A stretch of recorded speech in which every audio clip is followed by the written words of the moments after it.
Nissan Frontier de novo? Pois é, dessa vez estamos aqui com a versão XE, que fica logo abaixo da topo de linha Platinum.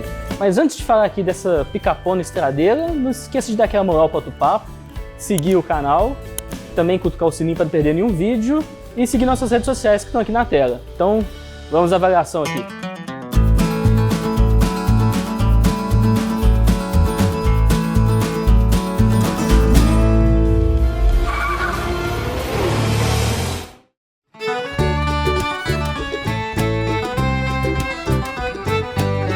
Na escadinha de versões aqui da Nissan Frontier, a XE fica logo abaixo das duas topos de linha, né? Que lá no topo tem a Pro 4X e a Platinum, que se diferenciam pelo acabamento. Uma é mais aventureira, outra focada no luxo. E também a Platinum tem pneus de asfalto, enquanto a outra tem os pneus de uso misto. Essa XE tá mais pro lado da Platinum, né? Ela tem os cromados lá do lado de fora e também os pneus de asfalto. No pacote de equipamentos, a XE ela tem basicamente quase tudo da Platinum. O que não tem é o teto solar, o pacote ADAS, que inclui o cruise control adaptativo e os alertas de saída de faixa, mas ele não tem a correção porque a direção é hidráulica, então não dá para fazer esse tipo de auxílio em um carro com direção hidráulica. E também não tem o sistema de câmeras de 360 graus, é só a câmera de ré traseira com sensor de ré. E olha que num carro desse tamanho, principalmente aqui que eu estou rodando na cidade, faz falta essas câmeras. Mas o foco da Nissan Frontier não é a cidade, né? É uma picape, tração 4x4, logo você já pensa no fora de estrada, né? Mas ela me surpreendeu, não foi nesse tipo de situação, e sim rodando em rodovias.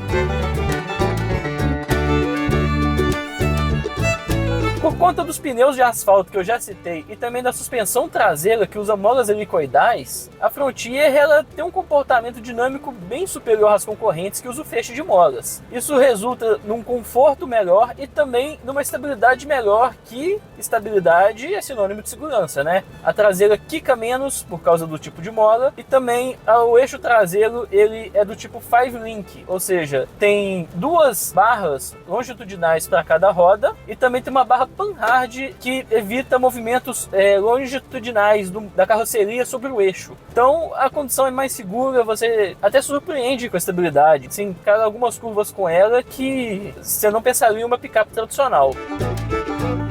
É parecido também com o que notamos na Fiat Toro, só que a Fiat Toro traz pneus de uso misto, então você sente que o carro tem mais chassi do que pneu, então o pneu chega ao limite antes da carroceria. No caso da Frontier é um pouco diferente, porque os pneus desse modelo é mais apropriado para o asfalto, então você se sente bem seguro rodando em estrada, que é uma coisa pouco comum de se encontrar em caminhonetes, que no Brasil teria que pular, por exemplo, para uma Ram 1500 ou a Ram Classic para ter esse tipo de comportamento dinâmico, mas aí você tem que lidar com o motor V8 e essa daqui tem a vantagem, né, do motor diesel, que por enquanto não está sendo muito vantagem, né? O diesel não anda muito vantajoso.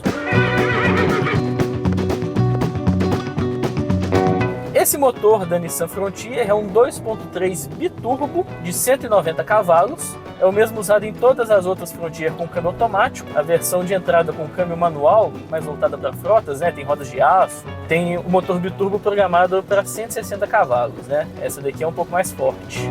E o desempenho dela está na média das concorrentes, né? A S10, que é um pouco mais forte, ainda se destaca nessa categoria de 4 cilindros, né? Lá no topo tem a Volkswagen Amarok, mas aí já é outro nível, motor V6. O único motor oferecido pela Frontier é esse 2.3 biturbo. Antes tinha uma versão com apenas um turbo, agora todas são biturbo. E no modelo com câmbio manual é programado para render 160 cavalos e as com câmbio automático, que é o caso dessa daqui, 190 cavalos. Um pouco abaixo da média, né? Parece que hoje em dia todas as picapes diesel estão tendo 200 cavalos mais ou menos. Então ela fica um pouco abaixo da média em desempenho. Em compensação, a forma que essa força é entregada é bem interessante, que ele é mais suave, é mais progressivo por causa dele ser um motor biturbo. Ou seja, um turbo menor enche antes, depois o turbo maior enche depois. Então a entrega é mais linear e você não tem aquele coice, aquela patada que acontece, por exemplo, no S10, que usa um turbo maior e na hora que ele enche, você sente um tranco assim e o carro vai. Mas o desempenho é bem agradável, né? Tá na média assim dos carros de passeio, não é nada que desaponte. E por ser um motorzão diesel, né, 2.3 com 2 turbos e tal, tem mais de 40 kg de torque, o valor exato está aqui na tela. Você consegue dirigir com tranquilidade, fazer ultrapassagem com segurança, e isso confirma a vocação bem estradeira dessa caminhonete. O câmbio é automático de de 7 marchas, está acima da média da categoria, que são 6 marchas, a exceção é a Volkswagen Amarok, que usa 8, porém, né, a Amarok tem aqui motorzão V6, ela, a nível de desempenho, está em outra categoria. É um câmbio bem agradável, ele tem um funcionamento correto, não tem muito o que reclamar. Faz o kickdown rápido, ele sobe as marchas quando você está passeando para manter a economia. Falando em economia, vem aquela parte. Eu não consegui uns números muito bons não, eu viajei com essa caminhonete, né, mas foi aqui em Minas Gerais, então relevo muita subida, muita descida, deu cerca de 9,6 km por litro na estrada. Não consegui fazer uma média na cidade, mas se você quiser os números do Inmetro, para ter aquele padrão de comparação, eles estão aqui na tela, né, os dados rodoviário e urbano, no padronizado, né. Vocês devem ter notado, eu falei 2 vezes que até a vocação estradeira é por causa, né, de 2 fatores que eu citei, né, a suspensão e também, assim, o pacote de equipamentos. Ele é bem confortável, né, esses bancos são bons, usa aquela tecnologia Zero Gravity da Nissan, então você consegue viajar sem cansar, tem ar-condicionado de 2 zonas, uma central multimídia com Android Auto e Apple CarPlay, uma conectividade boa, não fica dando pau, né, às vezes tem carros que, mesmo conectado no cabo, desconecta. O que falta mesmo no pacoteadas, o Cruise Control adaptativo podia ser uma adição interessante para viajar, mas o próprio Cruise Control comum, né, já quebra um galho. E a direção é bem precisa, e esse volante pequeno é o volante do Kicks, ele tem uma boa pega, então quando você está sentado aqui, a posição de dirigir lembra muito a de um carro, tanto pelos bancos quanto pela direção. Você só percebe que está num caminhãozinho quando você vê tudo do alto. A Frontier está parecendo até ser um pouco mais alta que a média. A S10 ela é um pouco mais baixa que a Frontier. Então é um carro assim que você tem aquela visão de caminhoneiro quase.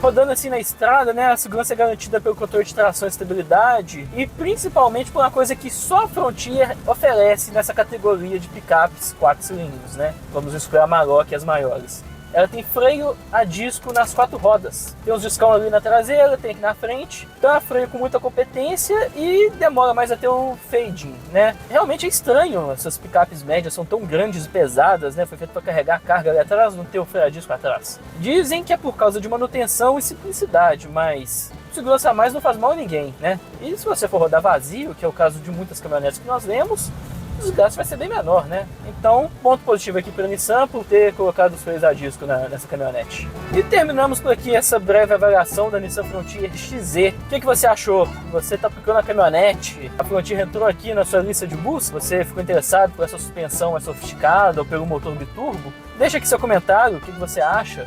E também não se esqueça de curtir o vídeo, né? E acessar o portal autopapo.com.br, que tem tudo sobre carro, e sobre coisas que não são carro, caminhões, motos, um vasto conteúdo lá. E até a próxima!